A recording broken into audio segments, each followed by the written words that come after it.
Kena buat satu je ni bang.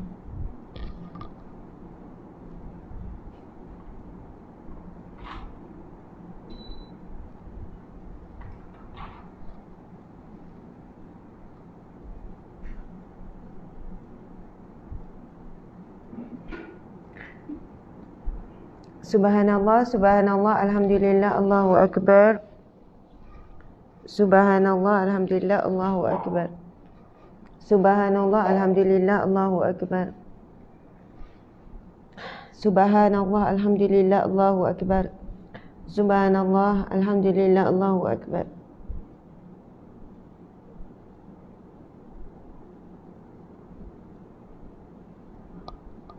Subhanallah, alhamdulillah, Allahu akbar. Subhanallah, alhamdulillah, Allahu akbar. Subhanallah, alhamdulillah, Allahu akbar. Subhanallah, alhamdulillah, Allahu akbar. Subhanallah, alhamdulillah, Allahu akbar. Subhanallah, alhamdulillah, Allahu akbar. Wa la ilaha illallah wallahu akbar.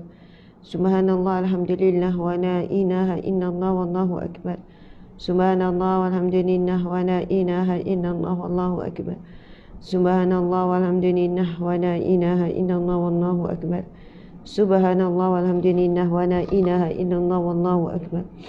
Allahumma salli ala Sayyidina Muhammad wa ala alihi wa sahbihi wa sallim. Allahumma salli ala Sayyidina Muhammad wa ala alihi wa sahbihi wa sallim.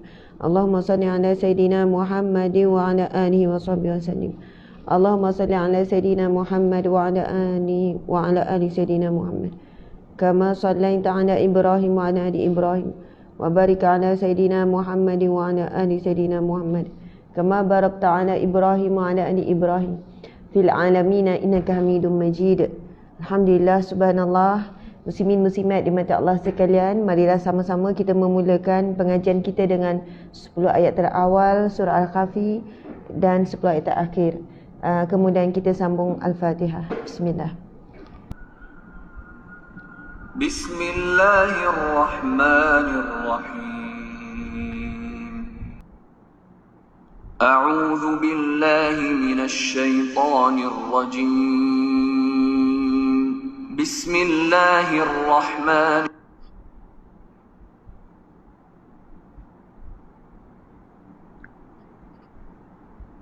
أعوذ بالله من الشيطان الرجيم. بسم الله الرحمن الرحيم.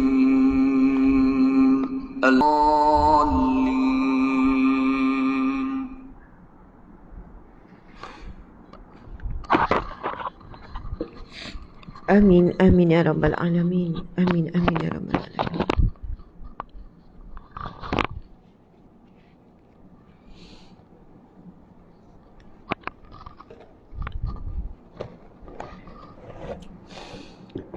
A'udzubillahi minasyaitonirrajim. Bismillahirrahmanirrahim. Assalamualaikum warahmatullahi wabarakatuh. Alhamdulillah, alhamdulillah, alhamdulillah. Alhamdulillahi rabbil alamin. Wassalatu wassalamu ala asyrafil anbiya'i wal mursalin wa ala alihi wa sahbihi ajma'in.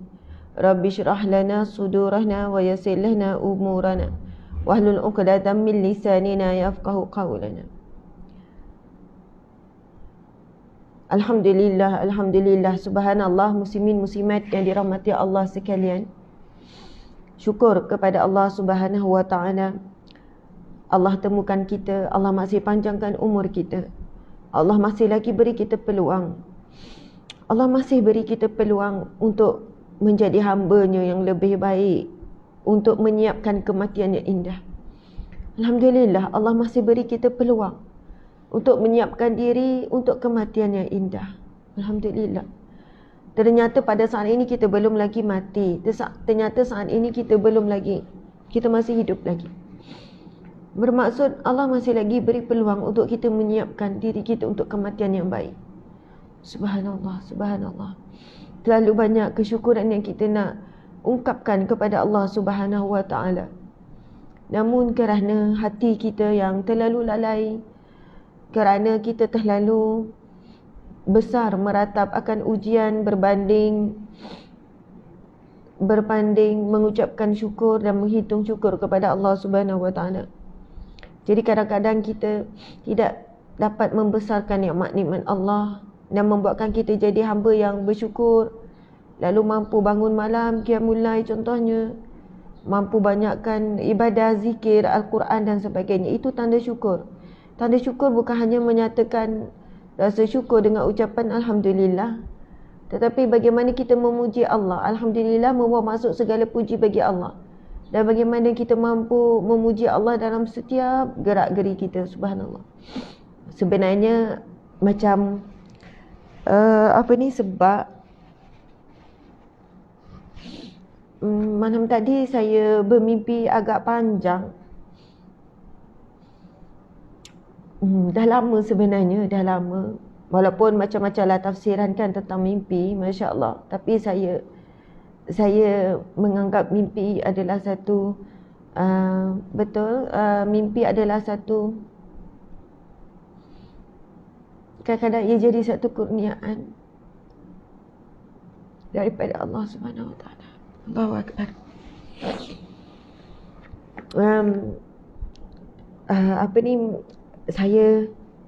Saya mimpi lama juga dengan arwah ayah saya, Masya Allah. Perbualannya lama tapi jelas saya ingat apa yang saya bualkan. Dan subhanallah muslimin muslimat, saya peluk ayah saya lama. Lepas tu saya adalah perbualan tentang ceramah. Masya Allah. Subhanallah. Lepas tu bila saya baca hadis hari ni, ayah saya meninggal 3 tahun yang lepas, Ramadan, hari Jumaat malam 10 Ramadan. Masya Allah. Bila saya ajak ayah saya kata, ayah jomlah, jom Asma akan jaga ayah. Siap saya bercerita kepada arwah ayah dalam mimpi bagaimana saya akan jaga ayah, apakah ubat yang saya akan bagi, detail. Sampai tu saya peluk ayah. Lepas tu arwah ayah saya jawab, Asma sibuk, Asma tak sempat nak jaga ayah. Asma sibuk ceramah. Ayah saya cakap, Asma kan sibuk ceramah, Asma tak adanya jaga ayah. Macam tu lah lebih kurang. Tapi ada lagi perbualan sebelum itu. Masya Allah, Allahu Akbar. Mungkin kerana rindu jadi ayah, Allah berikan saya peluang untuk mimpi kan. Peluk ayah walaupun dalam mimpi. Subhanallah, Allahu Akbar. Dan semangat bagaimana ayah saya melatih saya ceramah, bagaimana ayah saya korbankan masa dia untuk peringkat awal. Dulu saya memang tak pandai. Saya dah memang masa saya belajar, Alhamdulillah, daripada sekolah menengah saya dah ada kebiasaan saya menyampaikan ilmu. Kemudian saya masuk universiti pun sama. Saya dah biasa juga menyampaikan ilmu. Bukanlah biasa di kalangan pelajar, usrah macam tu lah kan. Kemudian adalah sikit, tapi kemahiran saya terus digilap oleh arwah ayah. Ayah saya yang sangat menyokong saya berhenti kerja. Saya dulu kerja di JAKIM dalam 9 tahun, kaki tangan awam. Lepas tu bisa nak berhenti, ayah saya sangat gembira. Saya kata, Asma, mengajarlah, ceramahlah, sampaikanlah ilmu, buatlah sepenuh masa. Dan peringkat awal saya nak belajar ceramah, ayah saya yang akan hubungi saya, okey Asma, besok ceramah tajuk apa?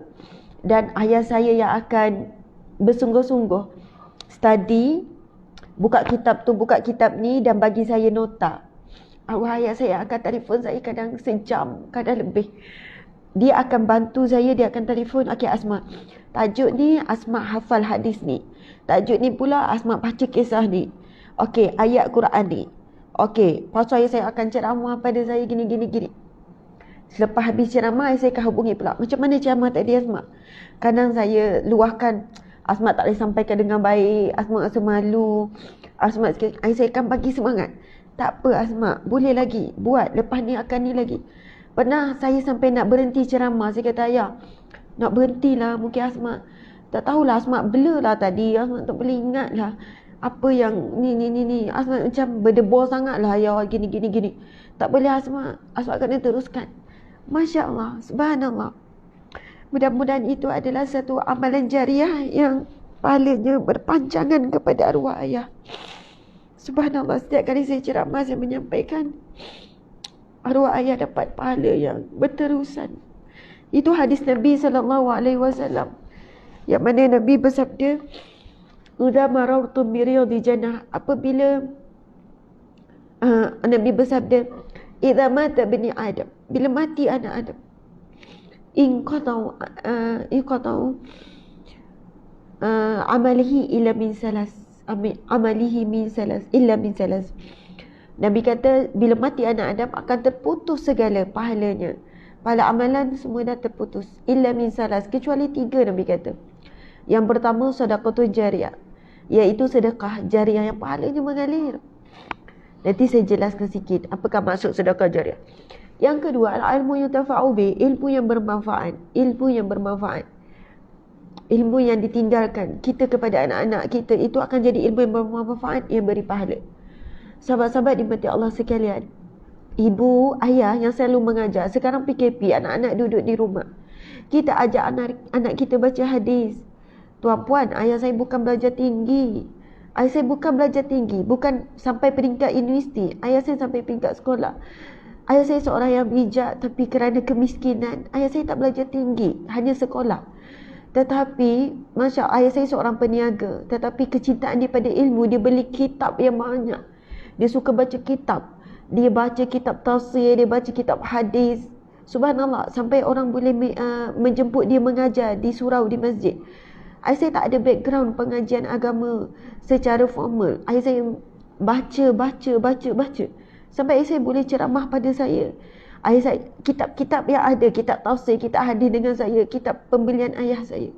Sebab itu saya selalu pesan pada ibu ayah, tak pernah rugi anda beli kitab, tak pernah rugi. Anda tidak tahu, mungkin ada di kalangan anak ataupun cucu kalian yang satu hari nanti akan membaca kitab tinggalan, buku tinggalan anda. Masa tu anda dapat pahala berterusan. Lepas arwah saya meninggal, saya jumpa banyak sangat nota yang ayah saya tulis. Rupanya itu nota bila ayah saya dengar ceramah. Ayah saya pergi dengar ceramah Tok Guru Haji Adi, Tok Guru Aziz, dengar ceramah sana sini. Ayah saya memang suka tulis nota. Selepas daripada tu, saya jumpa, saya ambil. Saya jumpa nota yang sangat indah, yang sangat banyak daripada arwah ayah saya. Sahabat-sahabat dimati Allah sekalian, tulisan tangan daripada arwah ayah. Saya baca, Masya Allah, sampai hari ini.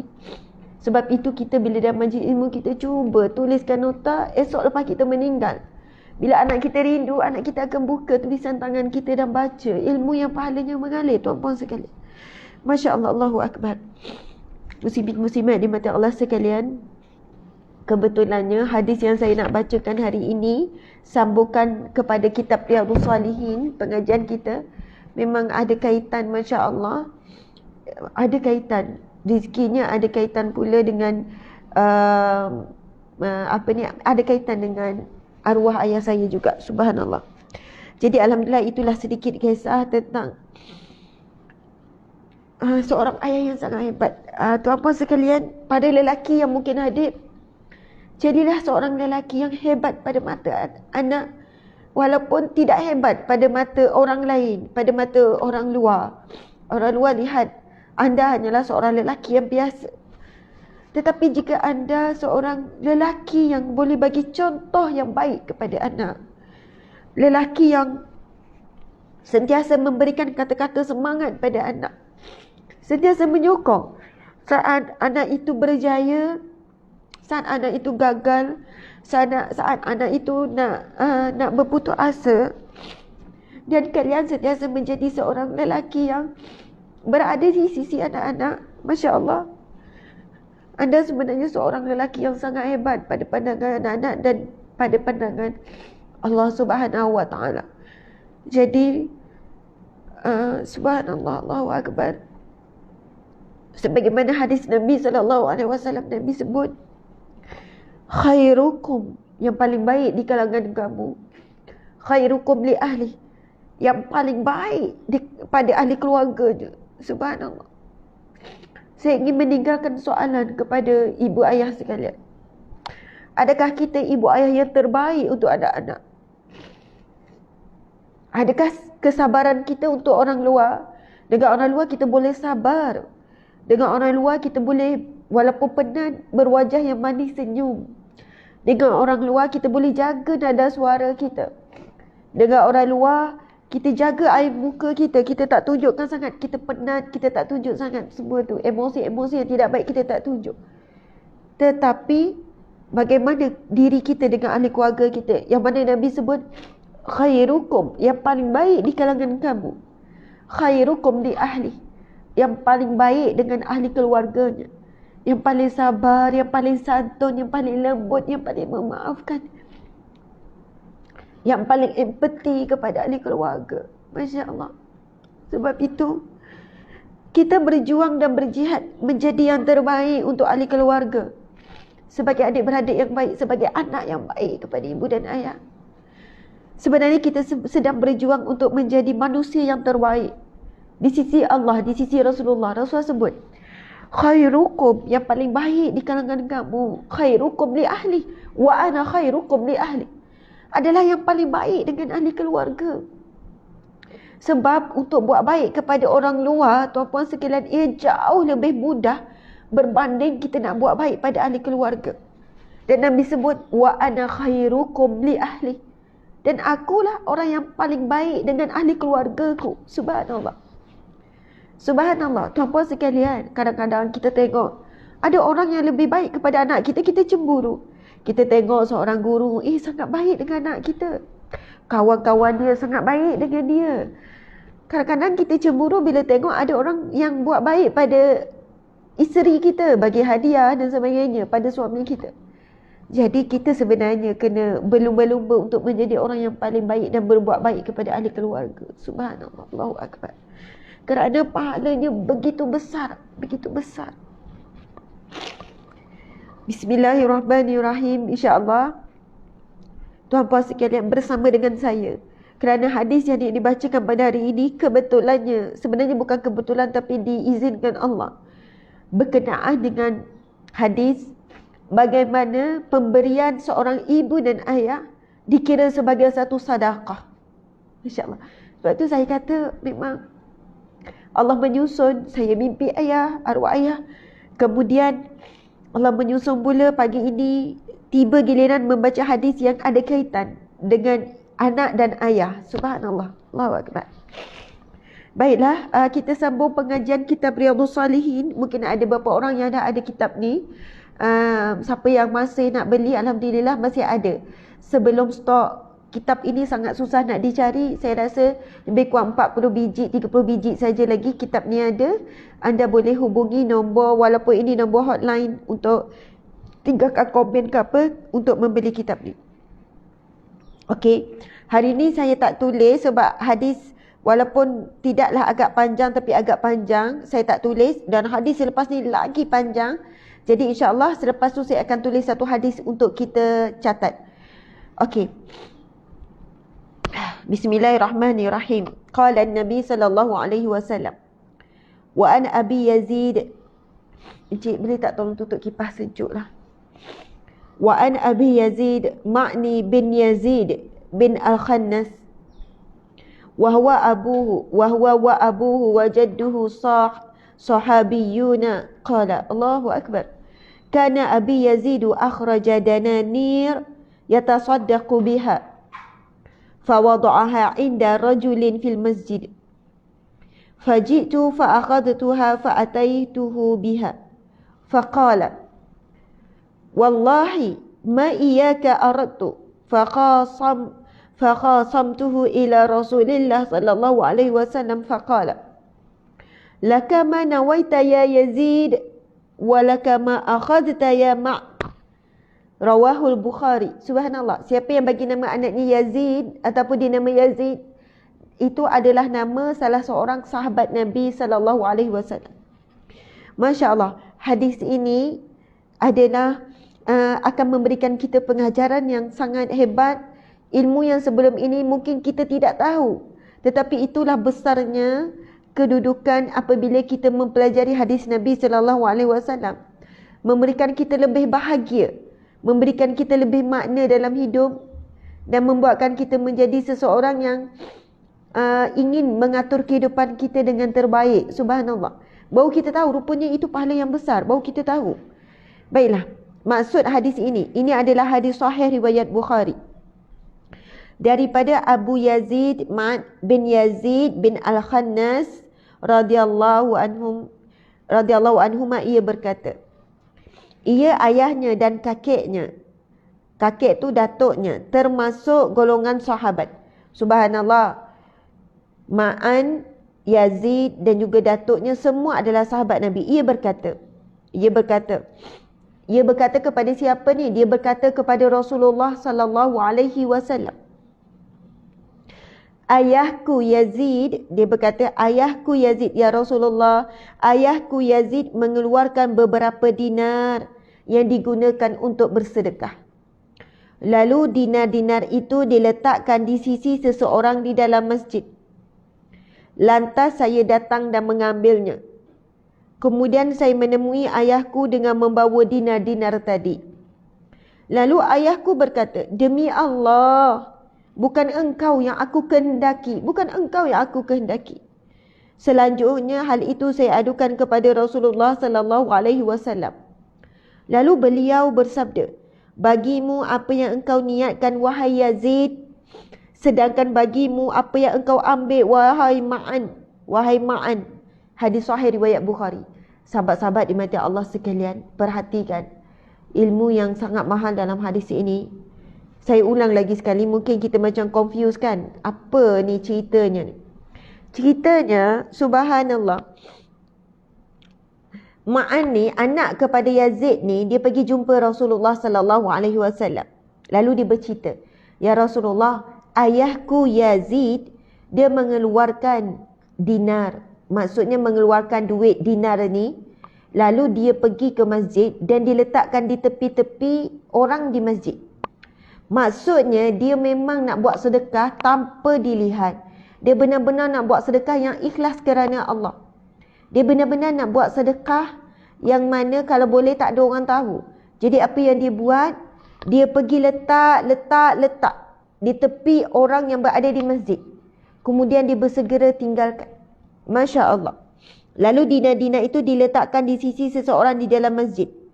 Lantas saya datang dan mengambilnya. Masya Allah. Kemudian saya datang menemui ayahku dengan membawa dinar tadi. Sampai ayah ni tak perasan yang diletak dinar tu di tepi anak dia. Dia tak perasan dia letak tepi anak dia. Kemudian anak kepada Yazid ni pun, Masya Allah, yang diberi gelaran Abu Yazid, anak kepada Yazid ni pun bawa dinar tu, tunjukkan kepada ayahnya. Subhanallah. Lalu ayah dia sebut apa? Demi Allah, demi Allah. Demi Allah, bukan engkau yang aku kehendaki. Ayah ni kata, demi Allah, aku bukan nak sedekah kepadamu. Bukan engkau yang aku kehendaki dalam bersedekah. Sebab apa tuan-puan dimati Allah sekalian? Sebab bukan Abu Yazid ni, ayah kepada Ma'an ni, bukan dia tak nak sedekah kepada anak. Tetapi kerana dia tahu anak ni wajib beri nafkah. Abu Yazid ni bimbang sedekahnya tidak diterima oleh Allah. Sebab anak ni wajib bagi nafkah. Jadi anak ni seolahnya tak boleh kita niat sedekah. Sebab anak ni di bawah tanggungan. Jadi anak ini kita perlu bagi nafkah. Jadi Abu Yazid ni kata, demi Allah, bukan engkau yang aku kehendaki. Maksudnya aku bukan nak sedekah kepada engkau, wahai Ma'an. Nak sedekah pada orang lain. Engkau pula tak sedar beri ni kepada engkau. Demi Allah, bukan pada engkau. Lalu Ma'an ni pergi jumpa Rasulullah sallallahu alaihi wasallam untuk bertanya ni, bagaimana sedekah ayahku ni diterima tak sebagai sedekah sebab bagi kepada aku ni seorang anak ni. Lalu apa jawapan Rasulullah sallallahu alaihi wasallam? Rasulullah menjawab, lalu Rasulullah bersabda, bagimu apa yang engkau niatkan wahai Yazid. Yazid, engkau niat sedekah kan? maka engkau dapat sedekah wahai Yazid. Bagimu apa yang engkau niatkan wahai Yazid. Walaupun engkau beri kepada anak, tetap dikira sebagai sedekah sebab engkau niat untuk sedekah. Dan bagimu apa yang engkau ambil wahai Mat. Maksudnya Rasulullah mengiktiraf kedua-duanya. Rasul iktiraf juga perbuatan si ayah beri kepada anak dikira sebagai satu sedekah. Walaupun anak ni masih lagi di bawah tanggunganmu, walaupun anak ni sepatutnya engkau kewajipan kamu memberi nafkah, tetapi kerana niat kamu untuk beri sedekah, engkau tetap dapat sedekah wahai Yazid. Dan bagi anak engkau pun boleh ambil. Bukannya engkau tak boleh ambil, engkau boleh ambil wahai Mat. Sebab apa? Sebab bahagian kamu iaitu nafkah dan sebagainya. Subhanallah. Okey, kita tengok. Di dalam hadis ini terdapat dalil bahawa orang yang berniat sedekah kepada orang yang membutuhkan, orang yang memerlukan, maka ia akan mendapatkan pahalanya. Meskipun yang mengambil sedekah tersebut ialah orang yang wajib dinafkahinya ataupun bukan orang yang berhak menerima sedekah, sebagaimana kisah seorang yang bersedekah kepada 3 orang. Sahabat sekalian, dalam kitab Riyadhus Shalihin ini menyebutkan tentang bagaimana seseorang yang melakukan sedekah kepada 3 orang. Sahabat-sahabat di mata Allah sekalian, antara amalan mulia arwah ayah dan ibu saya. Mak saya masih ada, Masya Allah. Mak saya masih sihat dalam dia di kampung. Dah lama tak jumpa. Habis je ceramah ni saya mesti nak telefon emak. Subhanallah. Antara amalan arwah ibu dan ayah saya, kami ni nikahnya awal. Adik-beradik ni nikahnya awal. Bukan sebab laku anak-anak laku, bukan sebab tu. Mak ayah saya memang mereka sangat kuat. Bukan saya kata mak ayah orang yang tak berdoa supaya anaknya bertemu jodoh dengan awal, dengan orang yang baik, bernikah, maksudnya selesai awal lah tanggungjawab ibu ayah. Dan ramai di kalangan adik-beradik saya, bukan nak sebut kebanyakan, tapi maksudnya lebih daripada seorang, 2, 3 macam tu lah, yang bernikah ketika belajar. Kedua, bernikah ketika tidak ada persiapan dari segi keuangan. Contohnya saya bernikah dengan suami saya masa tu tengah belajar di UTM buat master. Saya pula baru habis belajar di Al-Azhar University. Memang dua-dua tak ada kerja lagi lah. Mungkin ini saya cerita bagaimana pandangan ibu dan ayah saya. Cara keadaan ayah saya. Saya bukan kata itu yang terbaik dan sebagainya. Bukan buat pembandingan dengan siapa-siapa ya. Sama juga dengan adik saya pun tengah belajar. Dan ada beberapa orang lagi adik-adik saya baru dua-dua habis belajar. Bakal suami pun baru habis belajar. Tapi dipermudahkan. Bila saya tanya arwah ayah, mak, mereka kata jangan bimbang, rezeki Allah. Orang yang bernikah ni yakin Allah bagi rezeki. Macam tu lah. Dan setelah nikah memang kami tidak mampu nak menampung lagi kehidupan. Memang tak mampu nak menampung kehidupan. Baru nikah dengan keadaan kita belum bekerja dan sebagainya. Kita usahalah dengan macam-macam cara. Suami jadi buat part time sana sini, tapi belum cukup lah untuk bayar sewa rumah, tak cukup. Api air semua tu tak cukup. Walaupun kita tak guna kereta, basuh tangan. Ini cerita 15 tahun yang lepas. Walaupun kita berjimat tapi masih tak cukup. Tapi ibu dan ayah setiap bulan masukkan duit macam anaknya belum bernikah. Kadang-kadang mak telefon, ayah telefon, Asma, apa khabar? Baik. Macam mana? Ada duit tak nak makan tu? Ada. Kadang-kadang anak kan cuba macam berhelah. Ada.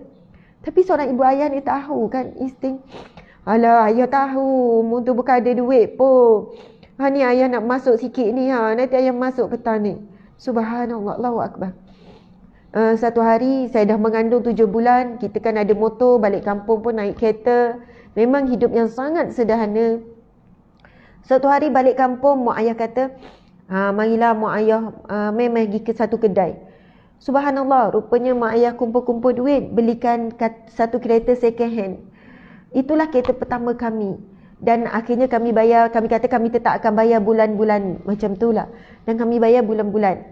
Subhanallah, sebab memang kami dua tak layak pun nak beli kereta second hand apa semua. Sebab mak ayah tengok dah syarat, dah mengandung apa, bimbang naik motor pergi sana pergi sini. Kebimbangan seorang ibu ayah. Sama juga dengan adik-adik saya lain, sampai peringkat mak ayah ni belikan keperluan untuk isi rumah, katil, tilam, belikan dapur. sampai hari ini periuk ayah saya, kuali ayah saya ada dengan saya. Bila nak nikah, ayah belikan, bila dah nikah, ayah belikan keperluan dapur. Periuk, senduk, keperluan dapur. Dapur ayah saya beli tu masih ada sampai hari ini. Saya masih guna. Ada dapur yang ayah saya beli. Walaupun kita masih ada duit. Kita dah ada duit pun nak beli dapur lain, tapi dapur arwah ayah tu tetap ada. Dan bayangkan saya guna sampai hari ini, pahala tu mengalir bagi ayah saya.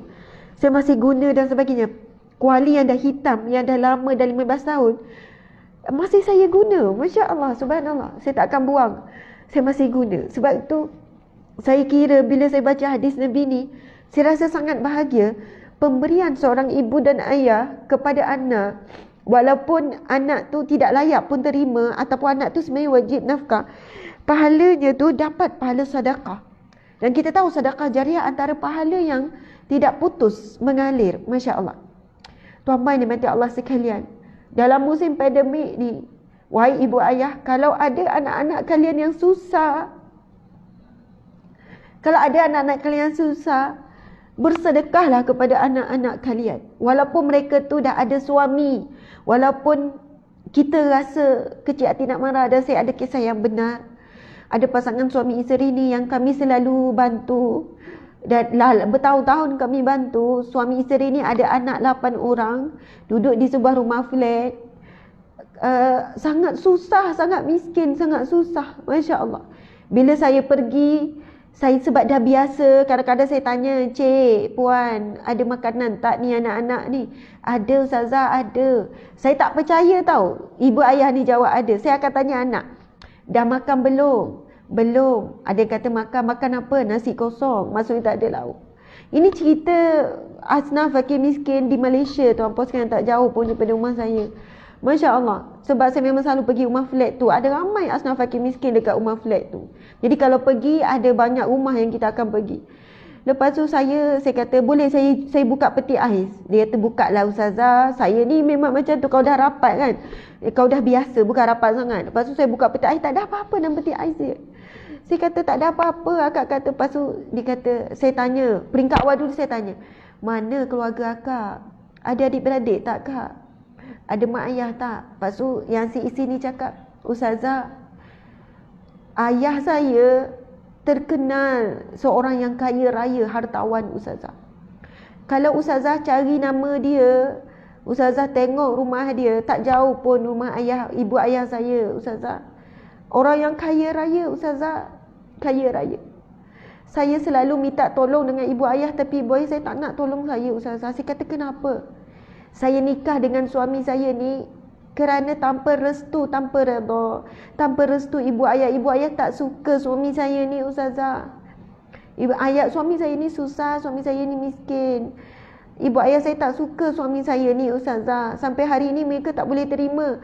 Saya kata, dah sampai ada anak 8 orang pun, bawa tak cucu jumpa nenek atuk? Ya ustazah, bawa macam-macam usaha kami ustazah. Saya kata, sanggup ya nenek biarkan cucu-cucu dia kelaparan macam ni, atuk nenek? Sanggup ya? Subhanallah. Saya kata, ya mungkin mereka terlalu kecewa dan marah sebab tak ikut kehendak diorang nak nikahkan saya dengan orang lain, tapi saya tetap nikah dengan suami saya ni. Tuan-puan sekalian, yang saya ziarah ni adalah suami dia sebenarnya kerja elok, manager ataupun supervisor di kilang. Sebetulnya gaji yang elok dan sebagainya, cukup untuk beri nafkah kepada anak isteri. Sebab tu jangan kita kata anak ramai, miskin tapi anak ramai. Asalnya memang cukup, sempurna. Tetapi diuji Allah accident, lalu terus jadi OKU. OKU terus, kaki hincuk-hincuk OKU, accident yang angkat teruk. Terus bila jadi OKU, diberhentikan kerja, kemudian nak cari kerja apa pun tak ada orang nak terima dah sebab OKU. Si ibu pula tak boleh nak keluar kerja sebab dengan anak kecil-kecil. Saya tengok anak 8 orang kecil-kecil, tuan-puan yang mati Allah sekalian. Masya Allah. Jadi kehidupannya sangat susah. Minta tolong. Lepas tu subhanallah, ibu ayah, walau apapun ujian kita daripada Allah, terhadap anak-anak. Anak menyakiti kita, anak buat sekian-sekian pada kita. Tetapi ingatlah itu amanah. Dan walaupun anak tu dah kahwin, anak tu dah ada suami, dan kita tahu suami tu sedang susah, menantu kita sedang susah sebagainya, janganlah kita sebut pandai-pandailah dia dulu nak nikah sangat, pandai-pandailah dia, itu pilihan dia, biarlah dia tu berdikari, tahu hidup susah, biar dia belajar. Kita dulu, tuan-puan sekalian, kadang-kadang rezeki kita ni melimpah ruah sebab anak. Dan walaupun anak tu dah ada anak, dah ada cucu dan dia susah, tolong bantu. Itu dikira sebagai pahala sedekah jariah. Sebab itu ada Nabi SAW bersabda, sesungguhnya Allah enggan menerima di mahsyar kelak sedekah seseorang yang memberi kepada yang jauh tetapi tidak memberi kepada yang dekat. Kalau ada anak kita, cucu kita, sepupu sepapat, saudara mara kita, berilah sedekah, berilah infak kepada mereka. Kerana itu lebih afdal, subhanallah. Wahai ibu ayah, walaupun mungkin anak-anak itu banyak membuatkan kita terasa hati, tapi bila dia susah, tolonglah telak tepilah semua perasaan kita. Masya Allah. Sebenarnya tuan-puan sekalian, asnaf fakir miskin di Malaysia ni bukan tak ada keluarga. Kalaulah semua keluarga membantu ahli keluarga yang susah, saya kira tak ada asnaf fakir miskin. Saya pergi ziarah selalu saya tanya, ada keluarga tak, ada adik-beradik tak? Ada, tapi mereka bawa diri masing-masing, Ustazah. Saya bukan tak nak. Subhanallah, saya kira sekiranya seluruh umat Islam di Malaysia semuanya membantu yang terdekat. Contohnya, kalaulah dia tak ada ahli keluarga, jiran pergi membantu, jiran tolong, saya kira tak ada asnaf fakir miskin. Masya Allah. Sebab itulah yang kita lakukan melalui NGO kami, Sahabat Amal Care. Dan kami menyasarkan untuk ibadah korban paling kurang 10,000. Kalau boleh nak ramai lagi asnaf fakir miskin yang berdaftar di bawah kami, kita bantu. Subhanallah, itu hadis yang pertama, muslimin muslimat yang dirahmati Allah sekalian. Masya Allah. Dan hadis yang kedua, hadis ni agak panjang. Dan saya nak bercerita hari ini tentang satu kisah yang disebutkan dalam hadis Nabi SAW. Yang mana kisah ini disebutkan dalam kitab ni tadi, disebutkan di penghujung. Dia sebut, maka ia akan mendapatkan pahalanya meskipun yang mengambil sedekah tersebut ialah orang yang wajib dinafkahinya atau bukan yang berhak. Tuan-puan, kalau kita bersedekah niat ikhlas kerana Allah, ini menjawab soalan yang tanya Ustazah, saya bimbanglah saya bagi sedekah kat budak-budak di Petronas tu, budak-budak yang tepi jalan tu, saya tak tahu dia sebenarnya berhak ke tidak. Mungkin sedikit kan Ustazah, mungkin sekian-sekian. Jadi macam mana Ustazah? Sedekah saya tu apa kedudukan dia? Jadi cuba kita tengok, ataupun bukan orang yang berhak menerima sedekah. Sebagaimana dalam kisah seorang yang bersedekah kepada 3 orang. Jadi saya sekarang ingin membaca satu kisah yang disebutkan dalam kitab ini juga, dalam kitab Riyadhus Shalihin. Tetapi kisah ini dalam bab yang lain. Tapi saya akan cerita juga kisah lelaki yang bersedekah kepada 3 golongan. Dan 3 golongan ini sebenarnya tidak berhak menerima sedekah. Subhanallah, tak terima sedekah. Tetapi tajuk kita apa? Tajuk Riyadhus Shalihin kita adalah ikhlas dan menghadirkan niat ketika melakukan sedekah. Subhanallah. Okey. Daripada Abu Hurairah radhiyallahu anhu menerangkan bahawasanya Rasulullah sallallahu alaihi wasallam bersabda yang bermaksud, seorang lelaki berkata, Masya Allah, dia berkata dengan niat yang ikhlas, niat yang betul-betul, dia berkata, demi Allah, sesungguhnya saya akan bersedekah. Dia sebut macam tu, demi Allah saya akan bersedekah. Maksudnya dia nekat, dia akan lakukan sedekah kepada siapa pun, yang penting dia lakukan sedekah.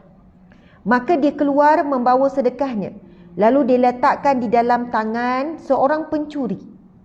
Maksudnya dia keluar bawa duit, dia niat dah nak sedekah. Maksudnya dia kata tak kiralah siapa, dia akan bagi saja dengan niat dia nak bersedekah. Dan dia tidak tahu pun orang yang pertama dia bagi ni seorang pencuri. Dia tak tahu seorang pencuri. Subhanallah. Lalu dia diletakkan di dalam tangan seorang pencuri. Maka pada paginya orang ramai pun memperkatakan hal tersebut. Maksudnya dia bagi sedekah pada waktu malam. Dia niat, dia tak nak orang nampak apa semua, dia pun serahkan. Kan sama ada dia tinggalkan depan rumah ataupun dia pergi saja kepada jumpa sebab malam dia pun tak nampak. Lalu pagi besok orang pun bercakap-cakap, orang berkata-kata, dia telah memberi sedekah kepada pencuri. Lalu orang kampung bercakap ni, dia telah beri sedekah kepada orang yang mencuri. Si pemberi itu berkata, wahai Tuhanku, hanya engkaulah segala puji-pujian, demi Allah, saya akan sedekahkan lagi satu sedekah. Maksudnya dia bimbang, Allah tak terima sedekah dia sebab dia baru tahu rupanya yang diberi malam tadi kepada seorang pencuri. Orang yang melakukan maksiat, orang yang memang terkenal dengan pencuri. Ya Allah, tak sengaja, ya Allah, aku berikan sedekah kepada seorang pencuri. Lalu dia kata, ya Allah, malam ni aku nak sedekah lagi. Sebab dia duk rasa sedekahnya tak diterima. Maka dia keluar lagi pada malam tersebut, malam seterusnya untuk memberi sedekah. Lalu bila dia serahkan, dia tidak tahu dan yang diserahkan kepada wanita penzina. Maksudnya dia serahkan, mungkin dia letak depan rumah ke apa, dia tak tahu dia letakkan kepada wanita penzina, wanita pelacur, yang mana daripada hasil kerja kotor itu dia dapat upah dan sebagainya. Masya Allah. Lalu pada pagi tersebut, pada pagi hari itu orang ramai pun memperkatakan hal tersebut. Mereka berkata telah diberi sedekahnya kepada wanita penzina. Masya Allah, heboh pagi esok ni orang kampung bercakap, dia telah beri sedekah kepada penzina. Masya Allah. Lalu dia pun merayu kepada Allah, wahai Tuhanku, hanya engkau segala-gala pujian, ya Allah. Hanya engkau segala-gala pujian, ya Allah. Terus dia merayu mengharap Allah terima sedekahnya. Lalu dia pun berkata kepada Allah, demi Allah, saya akan bersedekah lagi, ya Allah. Saya akan bersedekah lagi, ya Allah. Maksudnya dia duk rasa sedekahnya tak diterima. Kali pertama sedekah, sedekah kepada pencuri. Kali kedua sedekah, sedekah kepada pelacur pula penzina. Ya Allah, aku akan sedekah lagi, ya Allah. Lalu pada malam tersebut dia pun keluar. Demi Allah, saya akan beri sedekah. Maka dia keluar membawa sedekahnya, lalu diletakkan di tangan orang kaya. Pada pagi hari itu orang ramai memperkatakan hal tersebut. Mereka berkata telah diberikan sedekahnya kepada orang kaya. Dia telah beri kepada orang kaya. Orang itu berkata, wahai Tuhanku, hanya engkaulah segala pujian terhadap si pencuri, si penzina dan terhadap si kaya. Subhanallah. Ini kisah diceritakan oleh Rasulullah sallallahu alaihi wasallam. Nabi sendiri bercerita, tuan-puan sekalian. Dan kalau kita baca kitab Riyadhus Salihin ni, tuan-puan sekalian, siapa yang beli, siapa yang memiliki, tak beli dengan kami pun tak ada masalah. Sebab kami bukan dapat untung yang banyak pun, sikit. Ini kitab orang lain kami tolong jual, kami hanya dapat untuk kos operasi. Dan lebih RM5 macam tu je. Jadi siapa yang beli kitab ni nak beri lebih pun, alhamdulillah itu sedekah kalian kepada gerak amal gerak amal kami. Tapi kitab ni subhanallah mengandungi banyak kisah-kisah daripada hadis Nabi yang sahih. Ya, kisah-kisah hadis Nabi yang sahih, dan kisah yang saya bacakan ni pun ada dalam ni. Sebab itu sahabat-sahabat Nabi ni sangat suka bila hadir dalam majlis Nabi sallallahu alaihi wasallam. Kenapa? Nabi menyampaikan hadis tentang berita gembira, tentang berita yang menakutkan, tentang neraka dan sebagainya. Dan Nabi suka bercerita, tuan-puan sekalian. Nabi suka bercerita. Sebab itu bila kita baca hadis Nabi sallallahu alaihi wasallam, kita baca kitab Riyadhus Salihin, kitab-kitab hadis yang lain, kita akan jumpa beratus-ratus cerita daripada Nabi. Sebab itu antara kaedah kita bila ceramah contohnya, sampaikan ilmu kepada anak-anak, sampaikan ilmu, kita mesti ada skill sebagaimana Nabi sallallahu alaihi wasallam. Nabi ada skill pandai bercerita dan banyak kisah yang Nabi sampaikan kepada para sahabat. Dan sudah tentu kisah daripada Rasulullah, kisah yang benar-benar, kisah yang benar-benar dijamin sahih, dijamin benar berlaku. Sebab itu bila saya baca kitab Riyadhus Salihin disusun oleh Imam Nawawi, saya baca dengan tenang. Dan kisah-kisah yang saya bacakan juga, saya tak ada rasa keraguan. Kisah ni Israiliyat ke? Kisah ni benar ke tidak? Ada riwayat sahih ke tidak? Sebab kisah yang saya bacakan ini adalah kisah daripada riwayat Bukhari, daripada hadis Nabi yang sahih. Subhanallah. Kita sambung sikit lagi kisah ini. Lelaki ni bayangkan 3 orang dia bagi sedekah, 3-tiganya bukan orang yang berhak. Pertama pencuri, kedua wanita penzina pelacur, yang ketiga orang kaya. Tetapi orang kaya ini orang yang kedekut. Bayangkan dia rasa bimbang, ya Allah. Tapi takdir Allah pada malam tersebut dia bermimpi. Subhanallah. Dia dalam keadaan rasa sedih, rupanya dia masih lagi bersedekah kepada orang yang tak berhak. kemudian dia bermimpi, kemudian datanglah seseorang kepadanya dalam tidurnya lalu berkata kepadanya, sedekahmu kepada pencuri. Ini datangnya ilham ataupun mungkin malaikat subhanallah datang daripada dalam mimpi, ataupun memang itu mimpi mimpi itu kurniaan Allah, sebab Nabi bercerita dalam mimpi orang yang buat sedekah ini bila tidur, lalu dia dalam tidurnya ada seseorang berkata kepadanya di dalam mimpinya, sedekahmu kepada pencuri, mudah-mudahan ia akan memelihara dirinya daripada mencuri. Manakala sedekahmu kepada wanita penzina, mudah-mudahan ia akan memelihara dirinya daripada berzina. Dan orang kaya, sedekahmu kepada orang kaya, mudah-mudahan ia akan mengambil ibarat lalu menafkahkan sebagian harta yang telah Allah berikan kepadanya. Hadis sahih riwayat Bukhari dan Muslim. Tuan-puan yang dimati Allah sekalian, daripada kisah ini, walaupun lelaki ini memberi sedekah kepada orang yang tidak berhak, tetapi kerana keikhlasan sedekahnya, Allah beri dia kelebihan yang bukan sekadar pahala sedekah. Tetapi kisahnya diberikan kesimpulan di sini, ringkasan dan diberi kupasan oleh para alim ulama. Hasil daripada sedekahnya yang ikhlas tersebut telah menukar seorang pencuri berhenti dia daripada mencuri. Seorang wanita penzina berhenti dia daripada melakukan perbuatan terkutuk. Dan dia sedekahnya yang diberi kepada orang kaya telah menukar orang kaya ini menjadi orang yang kuat bersedekah. Sebab apa? Dia belajar, ya Allah, aku orang yang begini pun dah kaya raya pun Allah tetap berikan aku rezeki daripada yang tidak disangka-sangka. Ada seseorang yang memberi daripada memberikan sedekah sedangkan aku orang kaya. Tuan-puan sekalian, Masya Allah, keikhlasan kita dalam memberi sedekah bukan hanya mendapat pahala sedekah, tetapi kita dapat lebih daripada itu yang kita tidak tahu. Jadi bila kita berikan sedekah kepada pelaku maksiat, contohnya kita kata pakai seksi, tak tutup aurat, nak bagi sedekah pun serba salah. Puan-puan, tuan-puan sekalian, saya bila pergi kepada rumah asnaf fakir miskin, tuan-puan, kami ada NGO namanya Sahabat Amal Care, cuba search. Kita memang bila sekarang lockdown, non-stop setiap hari kita hantar bantuan. Pergi ke rumah asnaf fakir miskin dengan SOP. Yang lapar yang hubungi kita, anak tak ada susu, tak ada sekian, Masya Allah. Non-stop 24 kita bantu asnaf fakir miskin, tuan-puan dan mati Allah sekalian. Saya bila pergi ke rumah asnaf fakir miskin, saya akan wajib tanya soalan apa? Semayang tak? Dan mohon maaf, 80% dan banyak sangat rumah asnaf fakir miskin tak semayang, tak solat.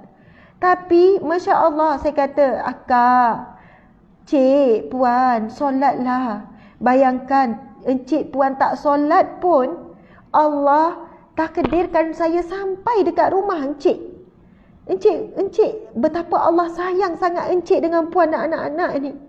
Walaupun encik tak sujud kepada Allah, walaupun encik tak solat, walaupun puan tak tutup aurat, tapi nak cakap Allah tu baik, sampai kami ke rumah encik, ke rumah puan. Kami sampai bukan kerana kami baik, tapi Allah Maha baik. Allah gerakkan kami untuk sampai, untuk hantar bantuan ni, untuk berikan kepada encik. Ini bukan daripada kami, ini daripada Allah. Ini daripada Allah. Kami perantaraan saja.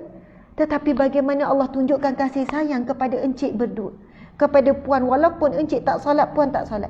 Saya memang akan tanya, soalan wajib saya tanya, semayang ke tak, semayang ke tak. Dan saya kata mudah-mudahan daripada infak sedekah ini akan mengubah encik dan puan. Saya memang cakap direct. Saya tak berlapik dengan penerima. Dan mereka boleh tunduk, dengar. Kadang-kadang yang terima sedekah ni tuan-puan sekalian tak kenal pun saya. Walaupun tuan-puan kata, tak logik, tak kenal Ustazah Asma. Ya, tak kenal. Kadang-kadang yang terima infak ni, bila kita bawa, nak sebut akhlak, adab, perangai. Kita bagi dia, contohnya dalam ialah ada beras, ada gula, ada teh, ada telur, ada macam-macam. Bila dia buka, dia tengok teh tu kecil. Lepas tu dia boleh lagi dia tanya depan saya, dia tanya. Dia kata, akak, kenapa teh kali ni kecil? Jiran saya tu dapat teh yang besar. Saya masa tu Allah menguji sungguh. Saya kata, kak, kenapa kak terima je lah apa yang Kan ada beras, ada telur, ada ni. Ni sebab stok kita hari tu teh besar habis. Jadi kita bawa teh yang bukan kecil kan. Teh kan ada pack besar, ada teh bo, ada pack kecil. Dia kata, boleh ke kalau saya ambil 2? Boleh ke ni? Sebab orang tu dapat yang besar. Tuan puan saya, kerenah kami bila berhadapan dengan penerima-penerima asnaf fakir miskin ni, macam-macam cerita. Menguji sabar. Yang marah balik, yang meminta-minta lebih, yang buat perbandingan. Kalau orang tu bagi gini-gini, kita gini-gini. Yang subhanallah bila kita tengok ada telefon tu telefon canggih daripada kita lagi. Tapi anak lapar ni. Kan? Maksudnya mata kita kata, ya Allah, dia boleh belilah telefon canggih-canggih. Tapi anak pun tak ada ni nak makan. Lepas tu apa yang kami cuba latih ni, kami ni aktivis NGO Sahabat Amal Care ni, duk latih ikhlas. Kita buat, sampaikan sedekah pada orang. Dan kita harapkan dengan keikhlasan sedekah para penyumbang ni dan keikhlasan sedekah kita ni yang jadi orang tengah ni, mereka berubah. Memang saya ni dengan aktivis selalu nasihatkan. Tuan-puan dimati Allah, aktivis ni kepada penerima mesti bagi nasihat. Walaupun orang yang sama. Ingatkan mereka tentang solat, ingatkan mereka tentang syukur, ingatkan mereka tentang sekian-sekian. Dan memang ada silibus. Ada, memang kami sediakan, apa ni nama? Encik, apa kita panggil? Modul yang perlu disampaikan. Aktivis kami kepada penerima. Masya Allah, aktivis kami kepada penerima. Ketika menyampaikan infak, mesti cakap apa? Dah siap flyers. Saya pasal solat wajib, pasal aurat wajib, pasal syukur. 3 modul ni mesti aktivis kami sampaikan ketika beri. Diorang akan, okey, kita nak sampaikan bantuan, walaupun sampaikan kat rumah. Kita nak berpesan sikit ya tentang solat, jaga solat, gini-gini. Lepas tu bagi flyers pula. Kedua, nak berpesan pasal aurat, orang perempuan jagalah aurat, sekian-sekian. Lepas tu ni. Sebab itu saya selalu pesan kepada aktivis, kita tak boleh buat kerja kebajikan tanpa kerja dakwah. Sebab ramai asnaf fakir miskin sangat jauh dengan Allah. Sangat jauh daripada kehidupan. Ada yang baik, yang soleh tu ada. Tapi ramainya sibuk nak berhibur. Sebab apa? Tak kerja pun duit datang, bantuan datang. Mereka ni tak nak bekerja. Ada sebahagian begitu, ada yang tidak. Bukan semua. Jadi sebab itu sangat menguji keikhlasan. Dan cerita ini menjadi motivasi kepada kita. Kalaupun kita tahu ada jiran kita memang miskin, asnaf fakir miskin. Tapi kita tahu dengan tak tutup auratnya, dengan tak semayangnya, dengan ni, kita tetap membantu ikhlas, ya Allah. Mudah-mudahan dengan sedekah ini mereka berubah, ya Allah. Mereka jadi hamba-Mu yang lebih baik. Bayangkan tuan-puan sekalian, walaupun setelah kita mati besok, lepas kita mati dah baru mereka sekeluarga tu berubah semayang, tetapi tetap kita dapat sebahagian daripada pahala. Setiap kali mereka itu solat, sebab kita doakan untuk mereka. Setiap kali mereka itu tutup aurat. Sebab itu tuan-puan sekalian, bila kita belajar hadis demi hadis, kisah demi kisah, sebenarnya kita akan menjadi manusia lebih bahagia, lebih tenang. Kita akan melihat terlalu banyak peluang untuk kita dapat ganjaran pahala. Terlalu banyak, dan untuk dapat pahala jauh lebih mudah daripada melakukan dosa. Sesungguhnya jalan-jalan ke syurga itu jauh lebih banyak daripada jalan-jalan ke neraka. Sebab itu sebenarnya Allah sangat sayangkan kita. Allah sangat mempermudahkan kita dapat pahala. Kita kadang tak terfikir, oh ni pun dapat pahala, ini pun pahala, ini pun pahala, oh lipat kain pun pahala, senyum pun pahala. Bayangkan, senyum pun pahala, berkata-kata yang baik pun pahala. Tuan-puan dimati Allah sekalian, terlalu banyak, terlalu mudah Allah nak berikan kita pahala. Sebab sekuat mana kita nak ke syurga Allah, Allah lebih kuat ingin masukkan kita ke syurganya. Subhanallah, muslimin muslimat sekalian, sekian daripada saya. Mohon maaf salah dan silap. Mudah-mudahan kita dapat pengajaran, kita dapat iktibar. Masya Allah. Terima kasih kepada semua. Saya sayang semua kerana Allah, kerana Rasulullah sallallahu alaihi wasallam. Di sini kita bertemu, di syurga Allah kita bersatu. Bertemu dengan Rasulullah sallallahu alaihi wasallam, dengan para ummahatul mukminin, ibu-ibu para mukminin, jumpa dengan Khadijah, jumpa dengan orang-orang yang kita rindu dan kita sayang. Ibu ayah yang telah pergi, adik-beradik telah pergi. Saya doakan kesabaran dan ketabahan mereka yang kehilangan orang tersayang dalam COVID-19 ini. Saya tahu ramai sangat yang tinggalkan komen, Ustazah, suami saya baru meninggal, isteri saya baru meninggal, Ustazah, ibu ayah saya meninggal dalam tempoh pandemik ni. teruskan kuat dan bersabar. Dan kematian mereka kerana musibah, kerana wabak adalah kematian yang dinaikkan taraf sebagai kematian yang syahid. Subhanallah, muslimin-muslimat sekalian, mudah-mudahan yang paling utama bukan perpisahan di dunia. Yang paling kita takut perpisahan di akhirat, iaitu kita berpisah tak jumpa di syurga. Itu paling takut. Berpisah di dunia sakit, perih tuan-puan sekalian. Tetapi tidak ada perpisahan yang lebih menakutkan daripada berpisahnya kita dengan ahli keluarga. Ada yang di syurga, ada yang di neraka, na'udzubillah. Sebab itu, kalaulah kita belajar daripada sakitnya perpisahan di dunia, maka berjuanglah untuk berkumpul di syurga. Maka berjuanglah kita untuk memastikan diri kita dan ahli keluarga kita masuk ke syurga sekeluarga. Allah mengajar kita erti sakit di dunia supaya kita tak sakit di akhirat. Banyakkan doa, mohon ampun, minta dengan Allah supaya kita masuk syurga sekeluarga. Amin ya rabbal alamin. Subhanallah. Dan penutupnya saya ingin mengajak sahabat-sahabat dimati Allah sekalian, encik-encik, untuk melakukan ibadah korban dengan kami melalui NGO Sahabat Amal Care. Kita tahu hari ini saya tahu ramai di kalangan penjawat awam mendapat gaji, dan saya ingin menyeru sahabat-sahabat sekalian, allocate-lah sikit. Terus gabung ke apa ke gile-gile ke tahun ni isteri, tahun depan suami dan sebagainya untuk melakukan ibadah korban. Dan kami menyasarkan 10,000 sekurang-kurangnya asnaf fakir miskin di Malaysia untuk kita agihkan daging korban. Ini adalah mereka yang telah berdaftar dengan kita, yang kita dah saring, yang kita dah buat interview, yang kita dah pergi ziarah ke rumah, yang kita saring melalui video call, yang benar-benar susah miskin. Yang mana kita kata nanti insya-Allah anda akan dapat daging korban daripada penderma-dermawan Malaysia kita. Sebab apa yang saya bimbang, ramai orang kita lebih cenderung untuk melakukan ibadah korban luar negara kerana harganya yang jauh lebih murah. Kami buat juga luar negara, dan memang ternyata lebih ramai orang nak buat korban luar negara. Tetapi tuan-puan, adalah jauh lebih afdal bagi yang mampu untuk melakukan ibadah korban dalam negara. Kerana asnaf fakir miskin semakin bertambah. Orang yang jatuh miskin tiba-tiba semakin bertambah di Malaysia hari ini. Jadi insya-Allah ke mana-mana yang kita telah saring, yang telah kita confirm mereka ini asnaf fakir miskin, saya dah minta dengan aktivis seluruh Malaysia kumpulkan nama, alamat, nombor telefon mereka, sebab kita akan agihkan daging korban. Untuk mereka sempena ibadah korban tinggal dalam lebih kurang 30 hari lagi, tak sampai dah ni. Lebih kurang 30 hari lagi tuan-puan sekalian, masya-Allah, korban di dalam negara, dan kami juga buat di luar negara. Dan insya-Allah kami dah susun atur dah. 4 hari kita akan sembelih, dan negeri-negeri dalam Semenanjung kita akan buat di nanti pukul 11 pagi bersama dengan saya, insya-Allah live. Saya akan live di Kandang Ummah. Kandang Ummah ni terletak di Sungai Yu, Selangor. Memang saya kena turun sebab itu adalah kerja amal. Itu adalah ladang ummah. Siapa yang nak infak untuk pembinaan ladang ummah, sebab kita masih lagi banyak lagi kos yang kita perlukan untuk melengkapkan fasiliti ladang ummah.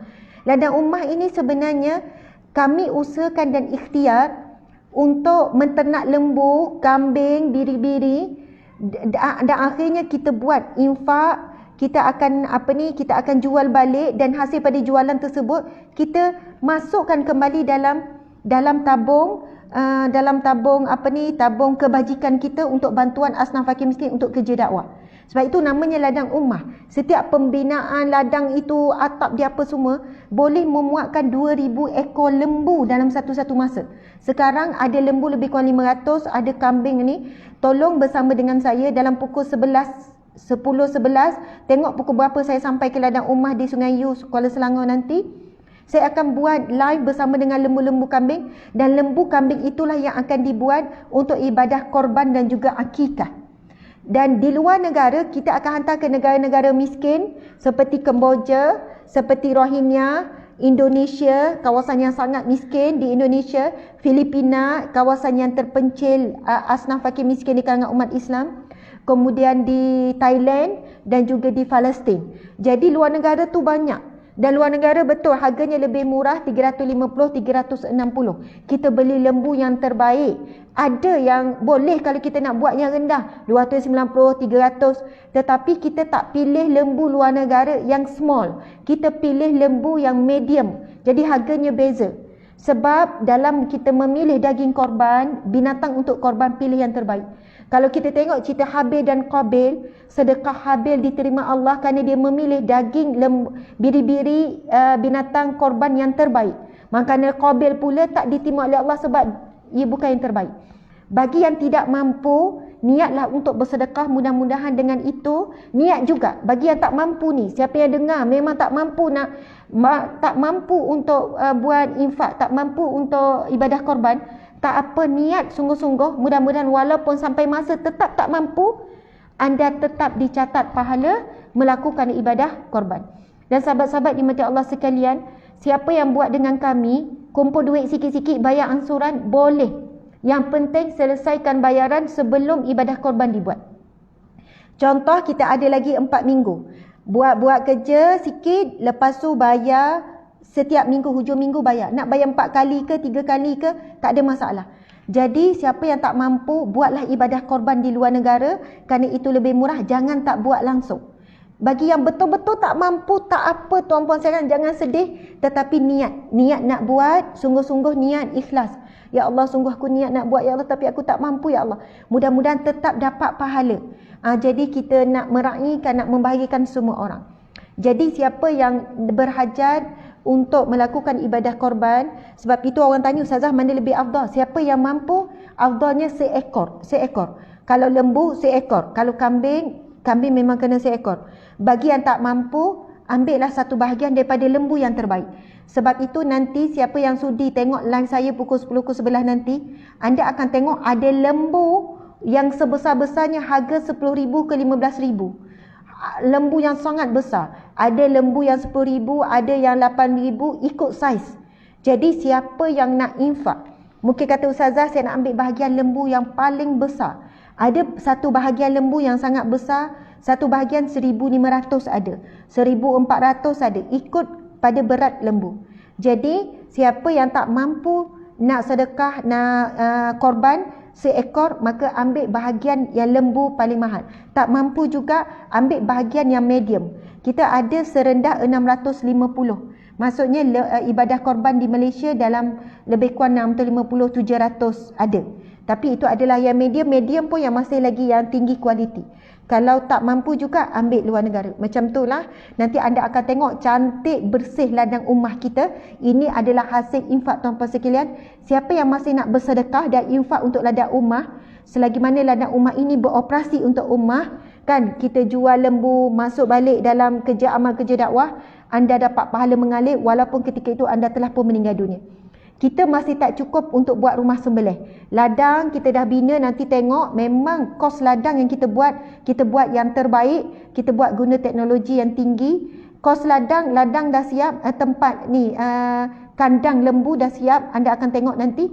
Tetapi yang belum siap iaitu rumah sembelih. Kami belum cukup bajet untuk buat rumah sembelih. Jadi kita sembelih masih lagi manual. Jadi kena guna ramai orang. Jadi kita nak nanti kalau dah ada pergerakan mesin apa, itu jauh lebih mudah.